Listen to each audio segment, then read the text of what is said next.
Welcome back to Unindoctrinate. I'm Jeffrey Daugherty, and I'm also the artist, also known as the Christian Whistleblower. Go to YouTube, Christian Whistleblower, look it up, and avail yourself of all the great information we've got there. Almost 2,500 videos. I've taken some down, so we're under 2,500. But great information, a wealth of information. Go there and go to jeffreydaugherty.com.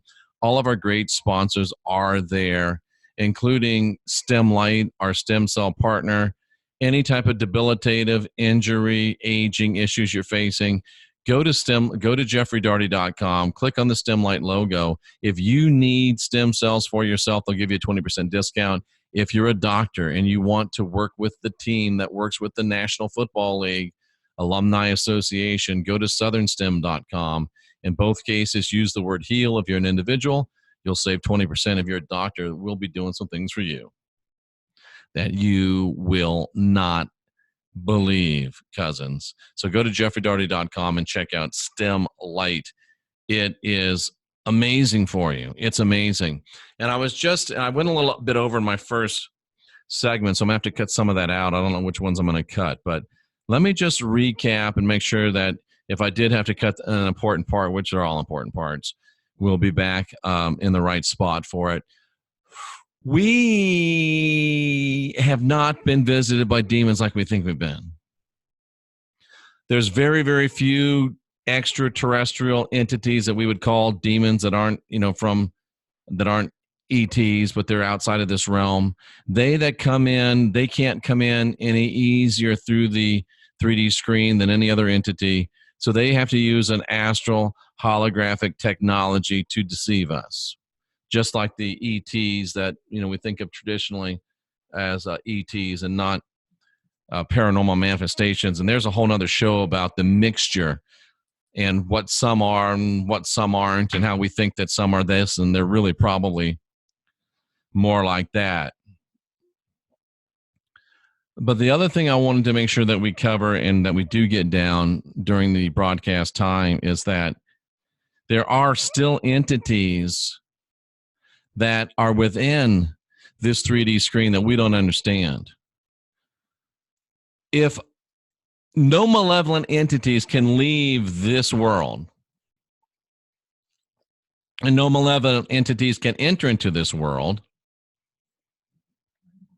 then that means the malevolent things that we see from full-blown entities and not entities that are thought-based, and I'll get to that, that means that they are coming from somewhere here. They are coming from somewhere inside the 3D screen. Is it possible that some of the things that we interpret as demons are really just beings that live in the very depths of the ocean that we don't yet understand? Is it possible that there are beings that live in the center of a hollow earth that we don't yet understand? And according to my understanding, I don't know if the moon's within the 3D screen or not. If it's being projected from the moon, there's got to be at least someplace on the moon. Maybe they can get in through the moon. I don't know, but there are some entities that are not thought-based, and we're going to talk about those. And they've got to come from here. Are they coming from the oceans? We know nothing about our oceans. Are they coming from the inner earth? We know nothing about the inner earth. Are they coming from Antarctica? We don't know anything about Antarctica. Are they able to phase in through other dimensions? Are there portals on this earth? And can you use a portal to bypass the 3D screen? You certainly can't get out that way, else the reptilians would have long ago escaped. I would say if there are portals that you can utilize within the earth, you ready for this? It would have to be of entities from our future or our past. Whoa. Now that's getting deep right there. They're from our future or they're from our past. They've got to be from here. If they're coming in through portals, if they're phasing in, they're phasing out, they can't get through the 3D screen either way. Then if they're using a portal, it's got to be a time portal because they're still within this realm. Or some might say these are entities from the land, the expansive landmass, the plane beyond the Arctic wall. There's lots of explanations, folks. And when you start thinking about things in broad terms, you start considering things that you never considered before. There's not much that we can just throw out. It's very interesting. It's very fascinating. Very fascinating indeed. So when we're working against these entities, very rarely are we working against those that are extraterrestrial because they can't get through. They can't pay the energetic cost to get through the 3D screen. They can't, and if the reptilians can't get out, they can't get in. So that means they're from here, but they're not like anything we've ever seen or anything we've ever encountered. Are they from the depths of the ocean, the depths of the earth, Antarctica? Are they from our past or future? Can you imagine that? Why would people from our past come to the future? Well, they want to gain knowledge, gain a tactical superiority in their time. Why would people from the future come back? Well, maybe they're dying. They want to get. That would explain things. Oh, the reason the aliens come here, extraterrestrials, and they take the cows and they butcher the cows, and they take people's organs and stuff is because they're definitely trying to grow humans somewhere no, not necessarily. What if they're from our future? And there's no more human DNA in the future because it's all been whatevered. It makes perfect sense that it could be people from our future. It could be people from our past. It could be us, but we're not really us anymore. It could be lots of speculation, lots of things to think about, lots of things to ponder. And yet, I submit to you, it still makes a lot more sense than entities getting through an impenetrable shield on a regular basis.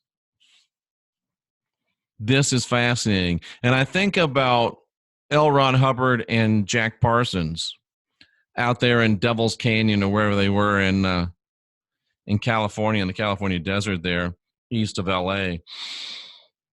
And they allegedly opened up a portal. This was just a few years before Roswell. They allegedly opened up a portal. Oh, here's another fascinating speculation.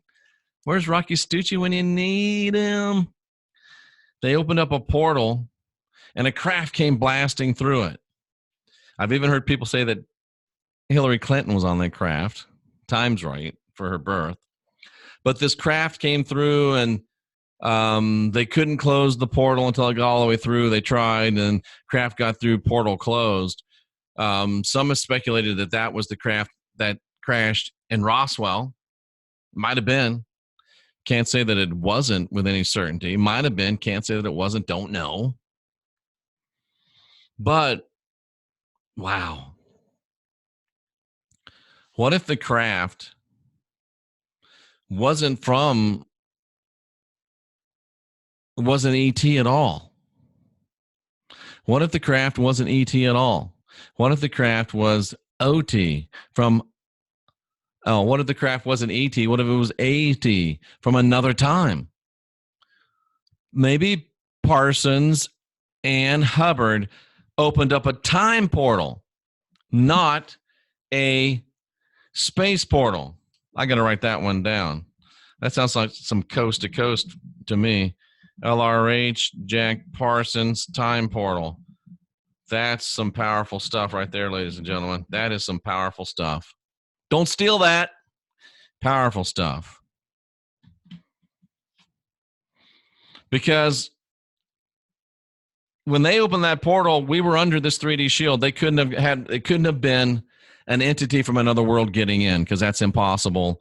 They're locked out. But it could have been an entity from another time. Wow. So what if the craft that crashed in Roswell, the real secret is, and what's more scary, that it came from another world or it came from us in another time? Ooh, I think that one scares me more. What if the people that had died on it weren't like little green men from Alpha Centauri, but they were us, and we degraded in the future? We all think that we're getting better, stronger, faster. We're getting better looking.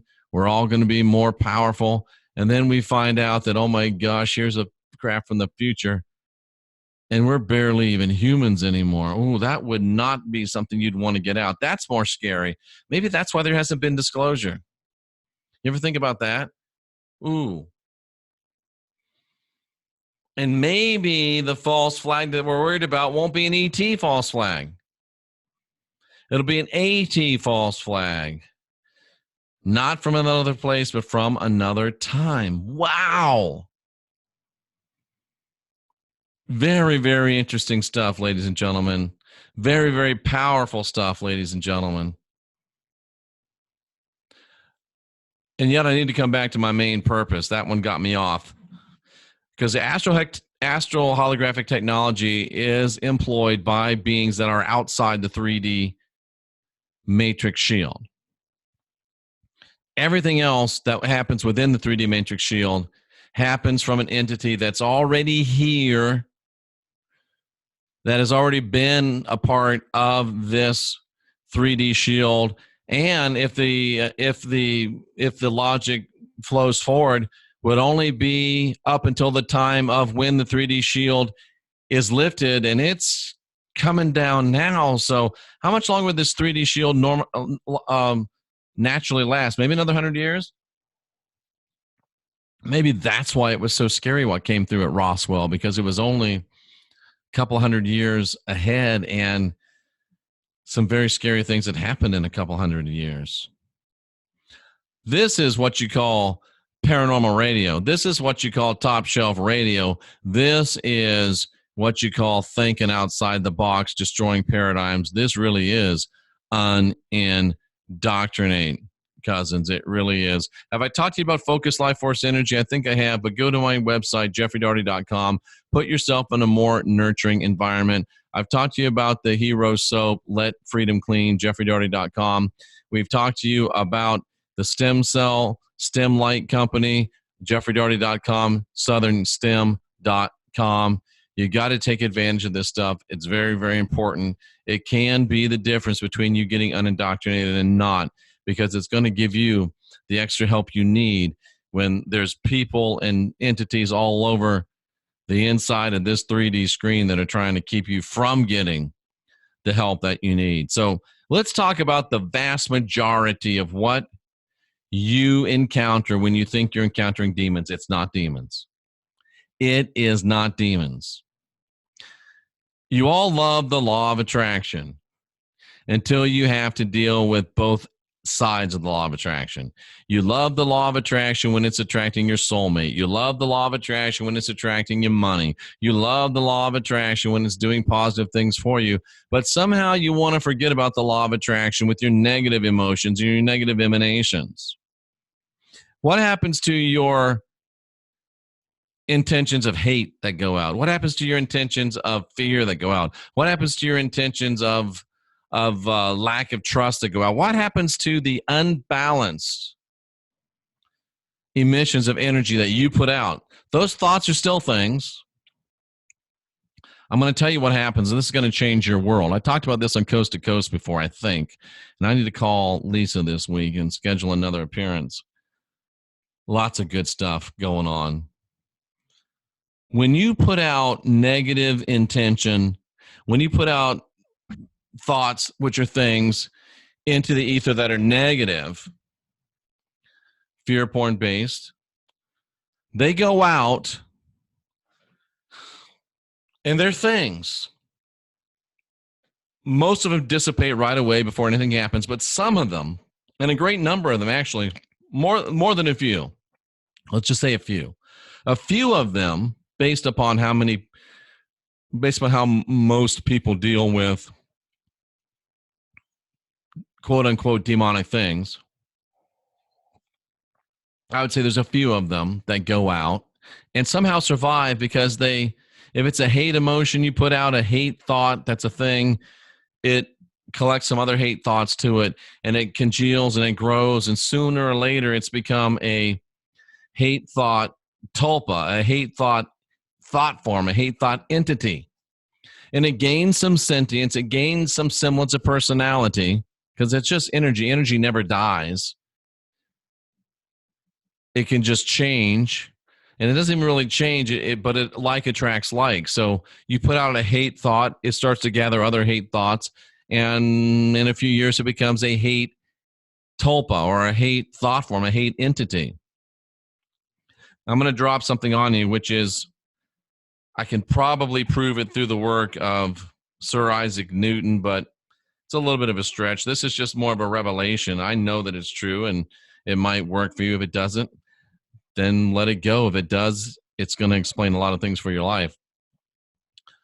What was I going to say? There's a natural law that states that every bit of unbalanced energy you project into the universe will come back to you for you to deal with it. That's what karma really is. If you project unbalanced energy into the universe, it's going to come back to you. That which survives to entity status will come back to you, seeking to be reintegrated. It's become unbalanced. You put out unbalanced energy, it's become more unbalanced, and it has to be balanced. So it comes back to you like a salmon swimming up the stream, coming back to its spawning grounds. And over time, this entity's got to where it likes to be an entity. It's got to where it likes to be alive. It's got to where it likes to have some sentience and some independence. But yet it is compelled by natural law to come back to you. So it knows you. It came from you. It knows what scares you. It knows what embarrasses you. It knows what makes your skin crawl, and it will come back manifesting those things because it doesn't want to be reintegrated. Does not want to be reintegrated. And because it comes back scaring you, because it comes back snarling at you, because it comes back making fun of you, because it comes back manifesting behaviors that are patently uncomfortable to you because it knows you, you want to say it's a demon. Who knows you better than you know you? It's just you. And like I've said before, you're the biggest demon you'll ever fight. You are the biggest demon you will ever fight. And it's just you. It's unbalanced energy put out by you that's coming back to you because it has to, and it's trying to scare you so you won't reintegrate it. Now, I can work with the energy that you unbalanced, but it doesn't work as well. And sooner or later, I can greatly knock it down, but sooner or later, you're going to have to learn to deal with the energy that you created. Sooner or later. That's what most of you are dealing with. That's what almost all of you listening to me say, oh, it's demons. That's what it is. That's what it is. They're scaring me. They're this, they're that. That's what most of your quote-unquote demons are. How do you deal with them? By flooding them with positive, balanced energy. You got to learn to just focus and project positive, balanced energy. Boom, positive, balanced energy. It'll do one of two things to that entity. It'll drive it away, and it'll be weakened as it gets driven away, or it will instantly snap it back into phase. Your chickens do come home to roost. They will come home to get rephased by you. You're your own problem. You're your own devil. You're your own demon in more ways than one. That should be very, very empowering to you. And sometimes, this is just dropping into my mind, you get family ones that come back associated with your family lineage. Ancestral ones that will come back that haven't been dealt with by many generations of your family and maybe your spirit family. I don't know. That's a bonus for you right there. So, Jeff, what makes you so smart? What makes you know all this? You're the only one that says it. Well, you should be used to that by now. I had an experience that made this very real to me. I was in South America. We were literally hacking through the jungle with machetes, my lucky machete, when I was a little baby evangelist about that tall. And I was with a very seasoned evangelist. And we were going to preach to this tribe of indigenous folks. And they had seen white people before, but not very many. So we go in there and we set up our little place. There's a thatched roof thing open on the other 4 sides, and logs cut in half for people to sit on. And there's 200 or so people there. And we're preaching. I did most of the preaching, so it wasn't all that effective during the week.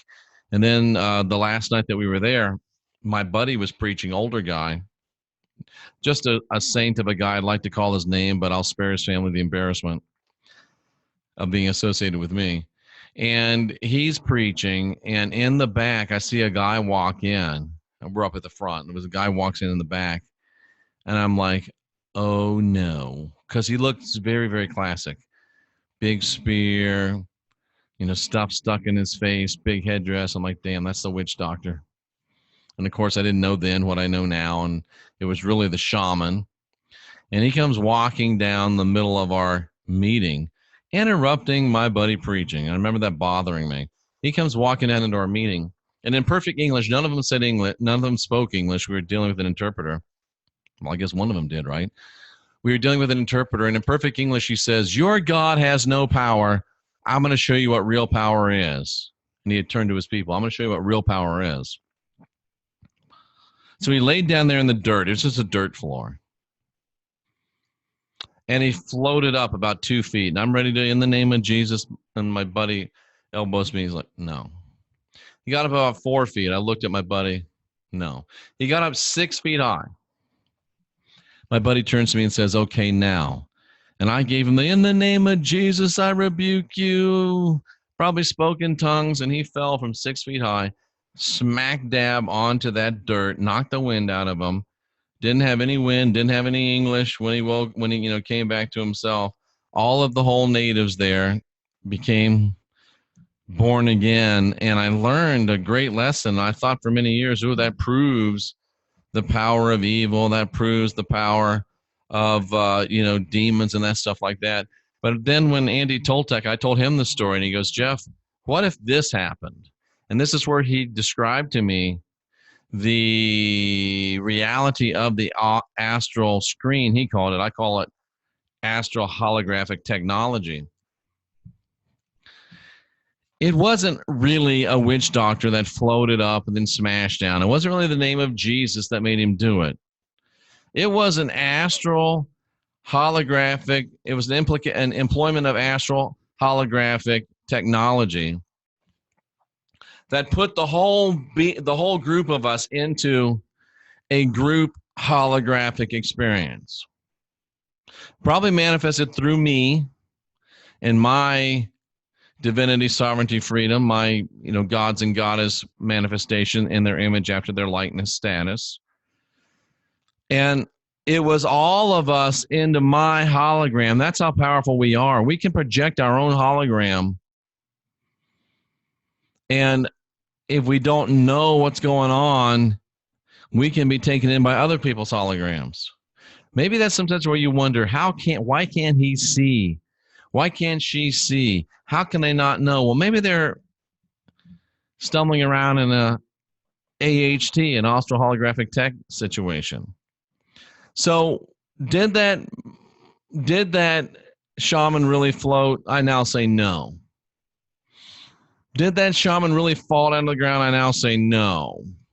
He did, but he only did it in an energetic, holographic sense. It wasn't literal reality. And that makes much more sense given the world that we know that exists, given the parameters that we know with the 3D screen that exists. That's a much more elegant and a much more likely scenario, in my humble opinion. The astral holographic technology.